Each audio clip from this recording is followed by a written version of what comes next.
بسم اللہ الرحمن الرحیم۔ شروع اللہ کے نام سے جو بڑا مہربان نہایت رحم والا ہے۔ وَإِذِ اسْتَسْقَى مُوسَى لِقَوْمِهِ فَقُلْنَا اضْرِب بِّعَصَاكَ الْحَجَرَ فَانفَجَرَتْ مِنْهُ 12 عَيْنًا قَدْ عَلِمَ كُلُّ أُنَاسٍ مَّشْرَبَهُمْ كُلُوا وَاشْرَبُوا مِن رِّزْقِ اللَّهِ وَلَا تَعْثَوْا فِي الْأَرْضِ مُفْسِدِينَ۔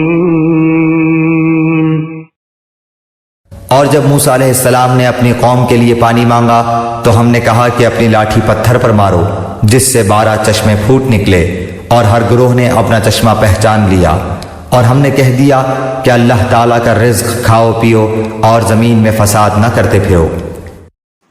یہ واقعہ بھی اس وقت کا ہے جب بنی اسرائیل میدان طیہ صحرائے سینا میں محصور تھے۔ وہاں پانی کا کوئی چشمہ نہیں تھا۔ اللہ تعالیٰ نے ایک معجزے کے طور پر پتھر سے 12 چشمے پیدا فرما دیے۔ حضرت یعقوب اسرائیل علیہ السلام کے 12 بیٹے تھے۔ ہر بیٹے کی اولاد ایک مستقل قبیلہ بن گئی، اور اس طرح بنی اسرائیل 12 قبیلوں میں تقسیم ہو گئے۔ اللہ تعالیٰ نے ہر قبیلے کے لیے ایک الگ چشمہ جاری فرما دیا تاکہ کوئی الجھن پیش نہ آئے۔